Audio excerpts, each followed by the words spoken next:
My name's Galena. I'm the fiancé of Joshua Lee McCollister, who was murdered on July 8th by Deunn Willis and robbed by Danielle Durand. I wasn't sure if I should shoot this one. I expect a lot of people are going to laugh at it, but I think Josh would have liked me to do it, and he never really cared if people were laughing at him. He was such a free spirit. He didn't mind to let his freak flag fly.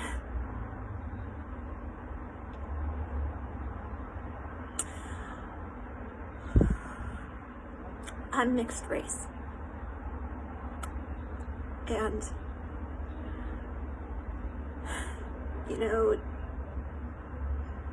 Josh fell in love with me 14 years ago. He didn't think he would ever have a chance in hell to be with me. He was resolved that he was just always going to love me from afar. And one of the ways that he decided he could say I love you to me from a distance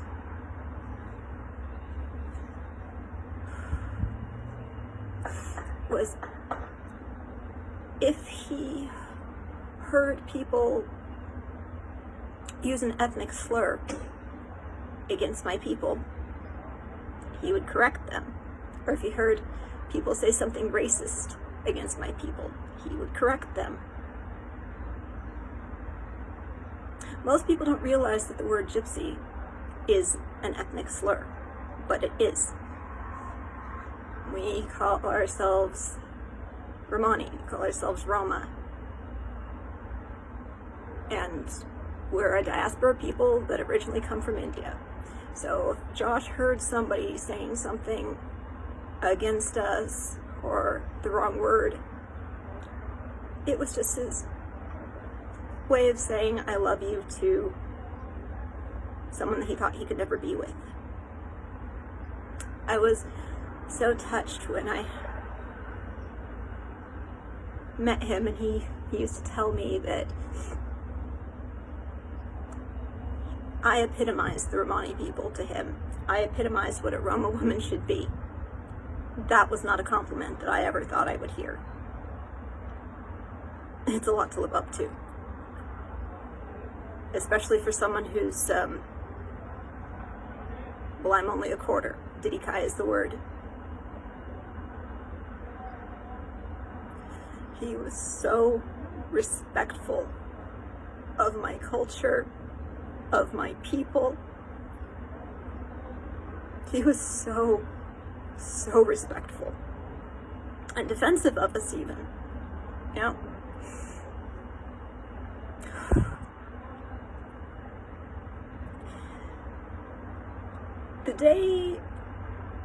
Maybe the day before Josh got to Fort Bragg, or a couple days before, I told my husband in no uncertain terms, I mean, I screamed it, that I desperately wanted a divorce. I'd been saying it for years. This was awkward for Josh to walk in on this situation because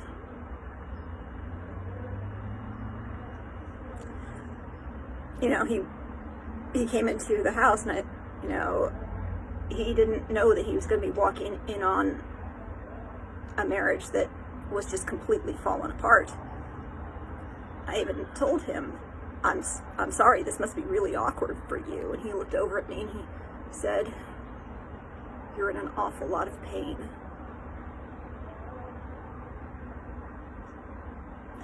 Yeah. But even though he knew that my marriage was over, that I'd acknowledged that, my husband had acknowledged that, he didn't flirt with me. He didn't come on to me at all. We were friends for a year, because even though the marriage was as it was, he still didn't think he stood a chance in hell with me. He thought that we were just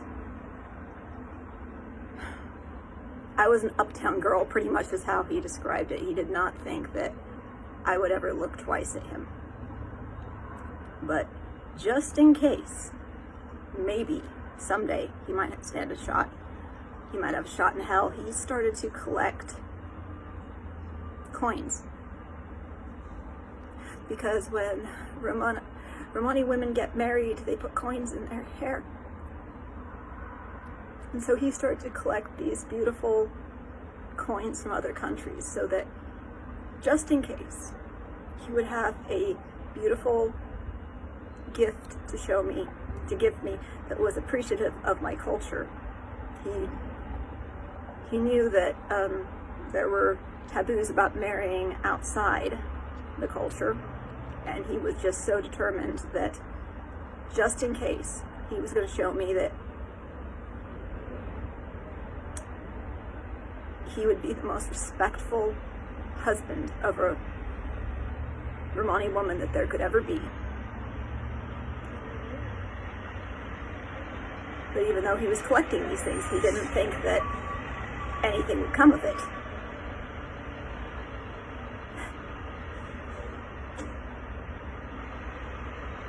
At the same time, he didn't think that he stood a chance in hell. I didn't think he would ever look twice at me. Like, no way. I would play songs that made me think of how much I loved him. Like, I fell in love with him the second he said my name. Like, he walked past me on the sidewalk. He said my name. I didn't know who the heck he was. I spun on my heels and it was love at first sight. I knew. I just knew. But I didn't think he would ever love me. So I used to play these songs that made me think of him. Like, they comforted me to think of how much I loved him, even though he would never love me. There's this one song I would play over and over and over, thinking of how much I loved him. And I even told him there's a song that makes me think of you, and he wanted to know what it was, and I wouldn't tell him because I was so shy, so timid.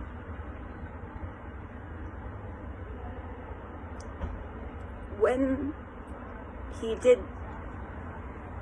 kiss me, he just proposed, like, automatically, because he understood that in my culture, my traditional culture, Roma women do not mess around. You know, that I didn't mess around with my husband before we were married. I was not that kind of girl, I guess is the phrase. So if he wanted to be with me, he had to be serious. He had to propose, and he proposed the first night he kissed me. The next night he brought me a ring, and he set himself to making that engagement bracelet with the coins. And when we talked about getting married, you know, he understood that I was going to have two wedding dresses. I was going to have a white one, and because the Roma come from India, I was also going to have a red wedding dress. And I was going to hen on my hands when we got married, and I knew Josh would be so happy to see my hands henned. Josh had actually lived in India. He'd lived on 5 separate continents, you know. He lived in Russia, Germany, Congo. India, I think, was his favorite, though. He loved walking up to Indians and chatting in Hindi with them. I think, you know, he was just in his element around Indians. He was so happy. One of our things that we wanted to do together after we got married was to go back to where he'd lived in India and hold up a Romani flag and take a picture.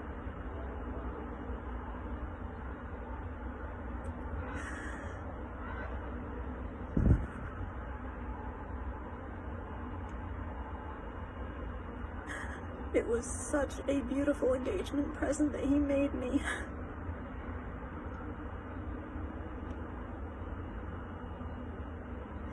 It's actually one of the last photographs he sent me was he was reading a book on a Romani love story.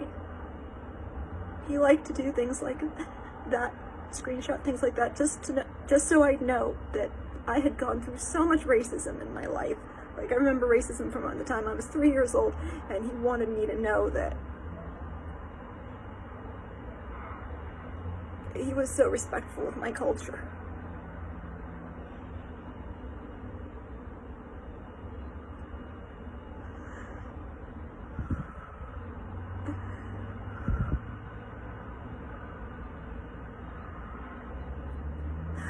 I think of the subtle nuances of a loved one being murdered that might not occur to people off the bat.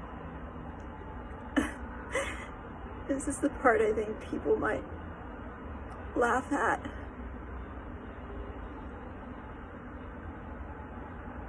Maybe people from like indigenous populations or traditional cultures will get it, though. When I went to the coroner's office, I was in such shock. I knew I had to see him, but I would not believe it unless I saw him.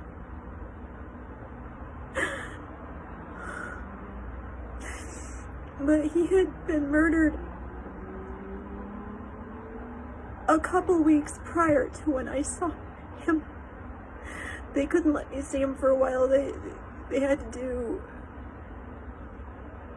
do things to him for the investigation, so it took some time.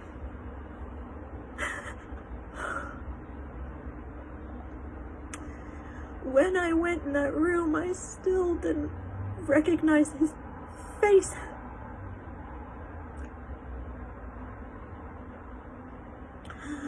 I knew he'd been shot. I did not know where he'd been shot. I'd read something in an article, but there were things in articles that weren't accurate, I knew, so I didn't know when I walked in that room if, like, he was gonna still have a face.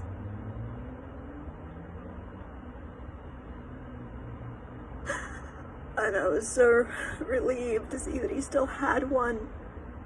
And I didn't see the wound. There was a red velvet cloth covering the body, and the coroner told me, don't lift that cloth.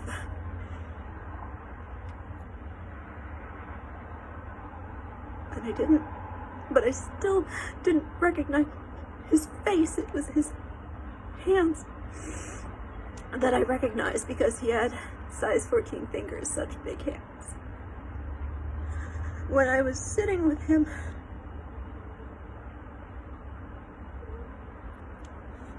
it occurred to me that some of the things about this whole incident, they were a violation of my culture.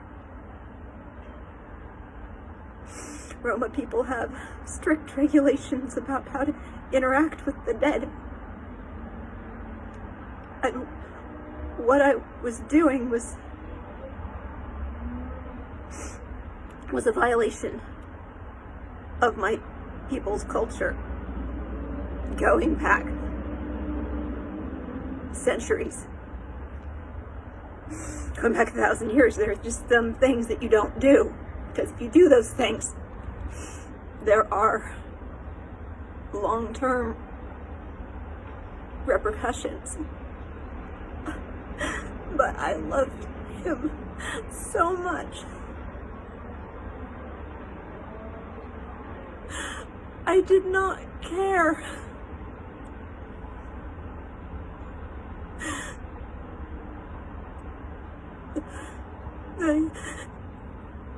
I wonder if Deunn Willis or Danielle Durand know I'm making these videos and how funny it must seem to them. Crazy Roma woman violating her cultural traditions because they murdered him.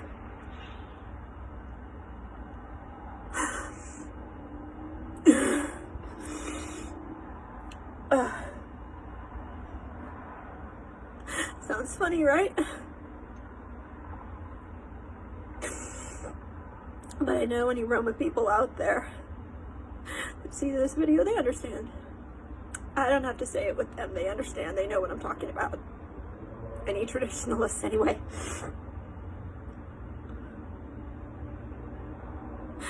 They know exactly what the repercussions are.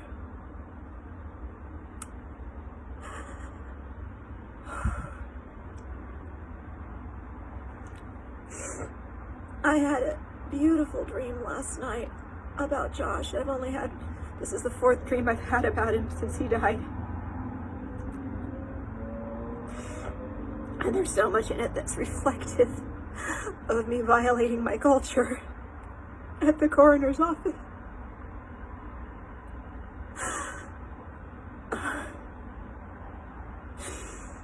I dreamed that Josh was holding me.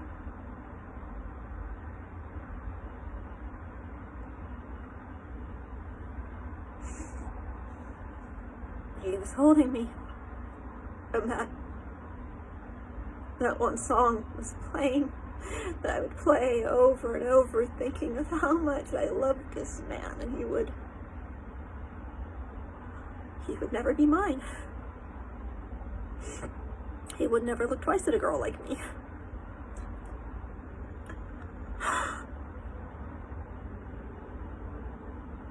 He wanted to know what that song was, and I told him that there was that song, and I never had the nerve to send it to him.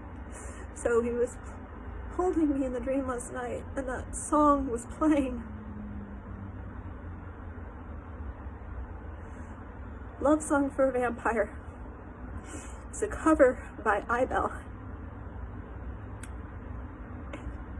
And I woke up, and I just thought, again, over and over, how I violated my culture. Because Deunn Willis and Danielle Durand murdered my true love. They murdered my beshert, the half of my soul, my fate. And when they murdered my fate, they gave me this other fate.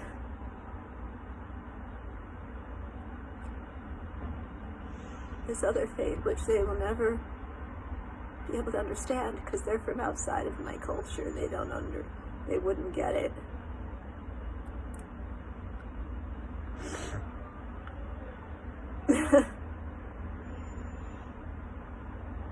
Josh would have liked this recorded because he was such a good man. Such a non-racist man. He was so respectful of my people. And this is an aspect of my culture that is just not known to outsiders.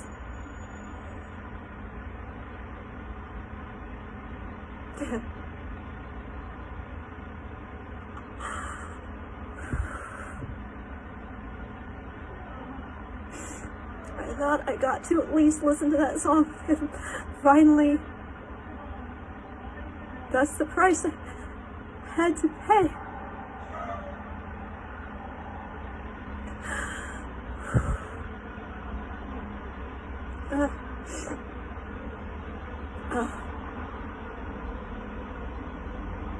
I knew I'd have to pay it when I sat in that coroner's office beside his body, and I held his hand, and I saw that black abyss in his mouth, and smelled death coming from between his lips.